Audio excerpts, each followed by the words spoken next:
जय भीम। साथियों, मैं भी एक वीडियो देख रहा था सोशल मीडिया पर, और वीडियो में एक महाराज जो अपना आपको रामानंद जगत गुरु रामानंद स्वामी बता रहा था, मगर उसकी जो भाषा है और जो उसके विचार हैं वो एक धर्मगुरु के नहीं हो सकते। और ख़ासकर जगत गुरु की जो पदवी होती है, तो मुझे तो लगता नहीं है कि जो उसके विचार हैं वो जगत गुरु होगा। आप उस वीडियो को देखना भी और देखना कि ये क्या जगत गुरु की भाषा है। क्या जगत गुरु ऐसे होते हैं जो आपस में ही भेदभाव, असमानता जो फैलाते हैं, वो कभी जगत गुरु हो सकता है क्या ऐसा आदमी? तो ऐसे पंडों और पुजारियों और ऐसे पाखंडियों को जूते मारे जाने चाहिए। जो इनकी भाषा है, जो इनकी मानसिकता है, वो इसी तरह की है। आप इस वीडियो को एक बार देखना और फिर मुझे बताना, बाकी की चर्चा बाद में करेंगे। तुम पहले संसद और सदन में, विधानसभा में प्रस्ताव लाकर जाति के आधार पर आरक्षण बंद करवा दो, अपने आप जातिवाद की प्रथा मिट जाएगी।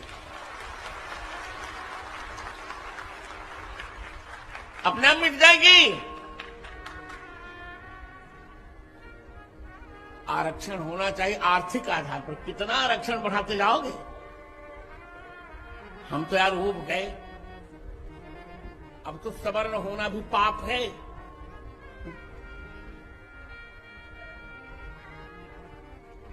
ब्राह्मण कुल में पैदा उत्पन्न होकर 100% नंबर पाकर भी जूता सिए, और दूसरे कुल में आकर 4% पाकर डॉक्टर और इंजीनियर बन जाए।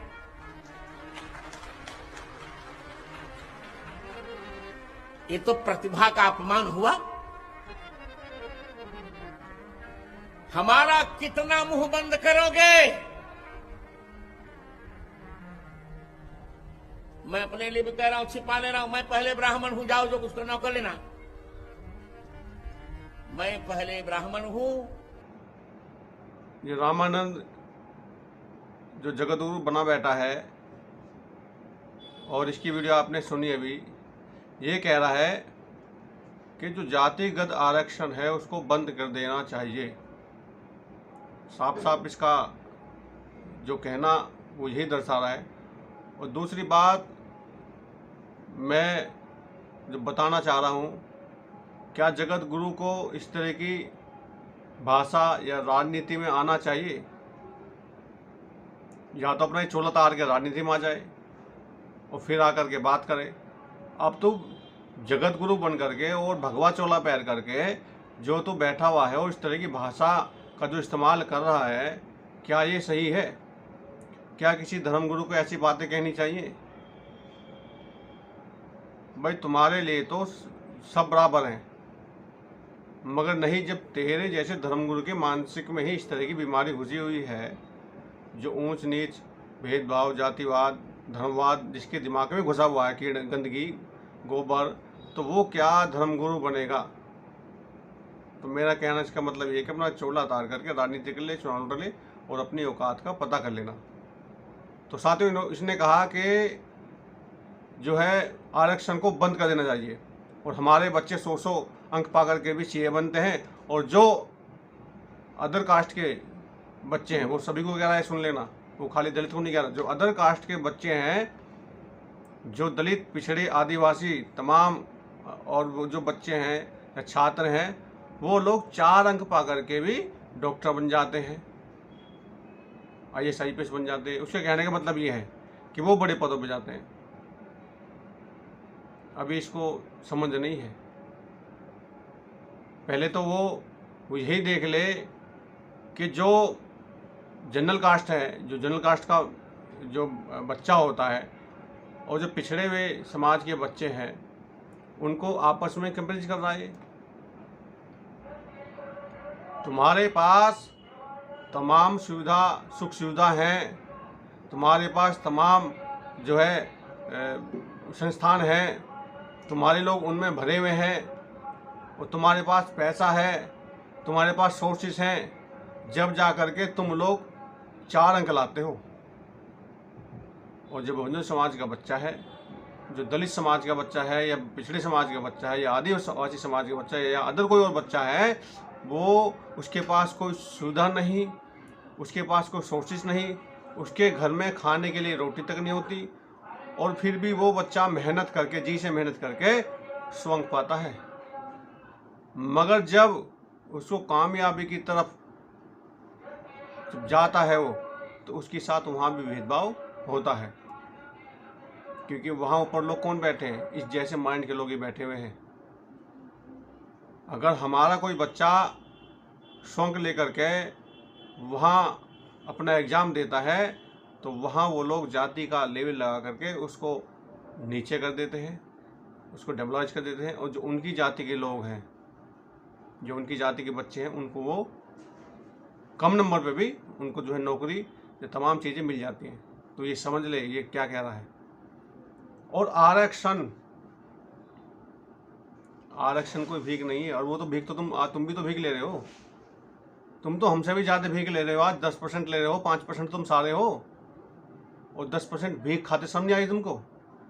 जिसको तुम कल भीख बता रहे थे, आज भीख को तुम खा रहे हो, तो तुम्हें डूब मरना चाहिए तुम जैसे लोगों को तो। और तुम बात करते हो आरक्षण खत्म करने की। किस मुंह से ले लिया आपने वो आरक्षण? एलीगल आरक्षण है तुम्हारा। तो जब इस देश में 50% से ज़्यादा आरक्षण नहीं लग सकता, तुम किस मुंह से तुमने आरक्षण ले लो, और किस मुंह से तुम्हें दिया गया? जो जिस सरकार ने भी दिया है उसने गैर कानूनी काम किया है। जब ये सरकार बदलेगी आने वाले समय में, इसका जवाब मुंह तोड़ दिया जाएगा, और ये सब चीज़ें बदली जाएंगी, ये भी ध्यान रखना। क्योंकि आज तुम जैसे लोग, मनवादी लोग सरकार सत्ता में बैठे हुए हैं, और वो जिनका अधिकार है उसको काट करके उन लोगों को दे रहे हैं जिनके पास शुरू से ही तमाम सुख सुविधा हैं। तो तुम्हें शर्म आनी चाहिए। आरक्षण क्या बात करते हो? आरक्षण अभी जो आप बता रहे हो कि आरक्षण, क्योंकि इस देश में जो जनगणना 11 में हुई, 2011 में, उसके आधार पे जो है, जो एससी कम्युनिटी है, शेड्यूल कास्ट कम्युनिटी है, उसकी जनसंख्या 17% बताई गई है, जो कि गलत है वो भी। क्योंकि आंकड़े तुम ही लोग पेश करते हो, तुम्हारा ही सत्ता शासन है, तुम्हारे लोग वहाँ जाकर जाते भी नहीं हैं, वो अपना आप ही लिख देते हैं वहाँ बैठे बैठे ऑफिस में। जबकि जो शेड्यूल कास्ट है उसकी ही अगर सही से जनगणना करा ली जाए, सही से गिनती करा ली जाए, इसलिए लोग जनगणना नहीं करा रहे जातिगत, क्योंकि इनकी पोल खुल जाएगी। अगर आप सही से ही जनगणना करा लें, तो मैं कहता हूँ आज 25 से 26% से भी ज़्यादा ऊपर जो दलित कम्युनिटी बैठेगी, जिसको आप 17% बता रहे हैं। और उसका आरक्षण कितना है? 15%। और आप उठा लीजिए पुराना जो रिकॉर्ड, जब से आरक्षण लागू हुआ है देश में, जब का रिकॉर्ड उठा लीजिए, वो आज तक पूरा नहीं हुआ है। अगर इन्होंने पूरा भी किया हो। और बात करते हैं आरक्षण की, हमारे लोग अपनी काबिलियत पे उन पदों पे गए हैं, और वहाँ भी जाके उन्होंने जातिवाद झेला है। और बात करते हो आरक्षण की, हम कहते हैं आरक्षण खत्म करो, बहुत जल्दी करो, जितनी जल्दी हो सकता है, मगर संख्या के आधार पे हमारा हिस्सा चाहिए हमको। आरक्षण आप कल ख़त्म कर दो, मगर जो हमारी तादाद है, अब देश में ऐसा नहीं चलेगा कि 3% लोग वो पूरी 95% व्यवस्था पे कब्जा किए बैठे हैं। अगर इस पर आवाज़ उठ गई ना एक बार, तो दिक्कत आ जाएगी, ये चोला उतारना पड़ जाएगा तुम जैसे ढोंगे को। आप आरक्षण बंद करिए हम कहते हैं, मगर हमारे जनसंख्या अनुपात के आधार पर हमें अपने अधिकार चाहिए, हमें अपनी नियुक्तियाँ चाहिएंगी। शर्म आनी चाहिए तुम जैसे लोगों को। इस देश में 11 की जनगणना के आधार पर जो शेड्यूल ट्राइब है, अनुसूचित जनजाति है, उसकी जनसंख्या 8%, आरक्षण कितना? 7%। क्या पूरा आरक्षण हो रहा है? वो जो हमारा पिछड़ा समाज है उसकी संख्या 52%, आरक्षण कितना? और आरक्षण तो तुमने दिया है, वो आरक्षण तो मैं कह रहा हूँ, अगर 92 में भी मंडल कमीशन जो रिपोर्ट लागू नहीं करी आज तक तुमने, अगर मंडल कमीशन वाला आंदोलन नहीं चलता तो हो सकता है वो 27% भी नहीं मिलता।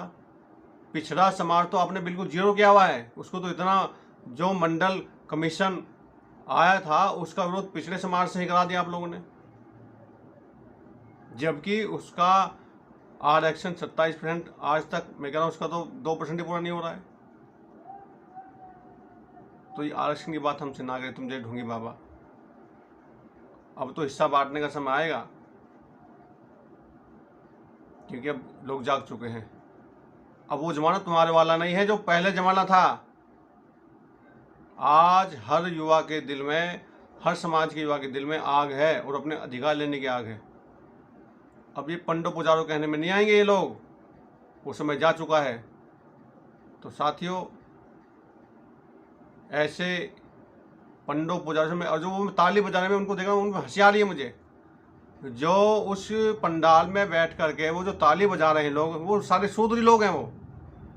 वो अपने अधिकारों को काटने के लिए ही ताली बजा रहे हैं। तो ऐसे मूर्खों ने ऐसे लोगों को जो है पदवी पर बैठाया हुआ है। अभी इसकी जांच कर ली जाए ना, इसी पंडे की जांच कर ली जाए, इसी जो है रामानंद की जांच कर ली जाए, इस पर करोड़ों रुपए की संपत्ति मिलेगी।